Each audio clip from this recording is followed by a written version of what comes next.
Ever wish you could just kind of, be a fly on the wall and listen in on other people's conversation? Oh, yeah, especially if it's juicy.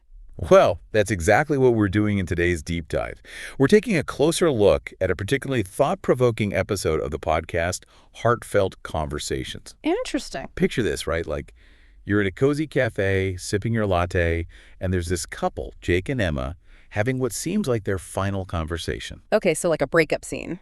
Exactly. Yeah. But here's the thing. It's not your typical explosive, dramatic breakup. Ah. There's no yelling, no accusations, just this, well, a quiet kind of acceptance that love, sometimes it takes different paths. So like a conscious uncoupling kind of thing? Yeah, something like that. So throughout the conversation, we hear Emma talking about how she feels like they've grown apart, Yeah. and become different people. Right. Happens to a lot of couples, I imagine. And then there's this sense that they just stopped truly communicating, like making assumptions instead of, actually talking things through. Yeah, assuming instead of asking, it's a slippery slope. Definitely.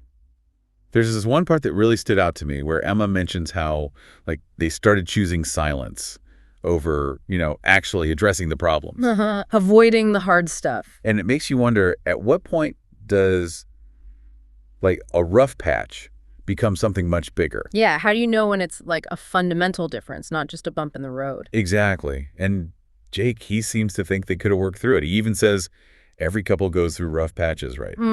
Well, he's not wrong. I mean, every couple faces challenges. That's just part of it. But I think the real question is, how do you know if it's just a temporary thing or a sign that, maybe you're just not compatible anymore? Right. How do you tell the difference between, a storm you can weather together and a shift in the whole foundation of the relationship? I think a good way to think about it is like a rough patch is like sailing through a storm, right? It's rough, sure, but you can still see the shore. You're both heading to the same place. Okay, I get that. But when the very ground beneath you starts to shift, like your core values are different, your goals in life no longer align, well, then you have to ask yourself some tough questions. That's a powerful image.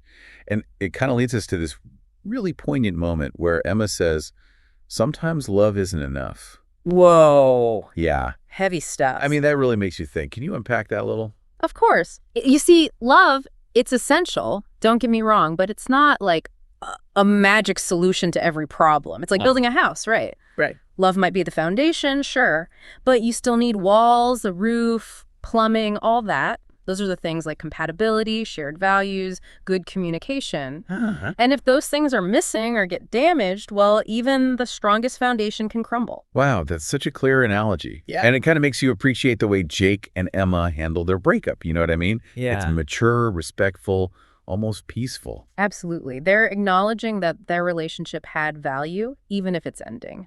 And that takes a lot of maturity. It does. It's like they're choosing to honor what they had instead of letting it turn bitter. Exactly. And I think that speaks to the power of acceptance, It's not about pretending everything was perfect, but realizing that sometimes letting go is actually the most loving thing you can do for each other. Right. To allow each other to grow and change. It's like that saying, if you love something, set it free. Exactly. Sometimes holding on too tight can actually suffocate the very thing you're trying to protect. Yeah. And it makes me think about those quiet goodbyes, sometimes a relationship ending isn't this big explosion. It's more like a gradual shift, a quiet recognition that things have changed. Absolutely. It's like a tide going out rather than a sudden storm. It allows for a different kind of closure, one where you can acknowledge the good times, but also accept that it's time to move on. So as we wrap up this deep dive into Jake and Emma's story, I think there's a really important question we're left with. If love alone isn't always enough, what are those other key ingredients for a relationship that truly lasts? Right. What are the walls, the roof, the plumbing? Exactly. And I think it's worth taking a moment to reflect on your own relationships. Think about it. Are you nurturing those other crucial elements? Not just the love, but the things that truly make a connection strong and resilient. It's a question we can all benefit from asking ourselves. Because at the end of the day, relationships, they're complex. Love is just one piece of the puzzle. And it's up to us to figure out the rest. So keep exploring, keep asking those tough questions, and who knows, maybe you'll discover the secret to a love that truly lasts. To a love that grows and evolves with you every step of the way. Until next time, keep those conversations flowing and hearts open.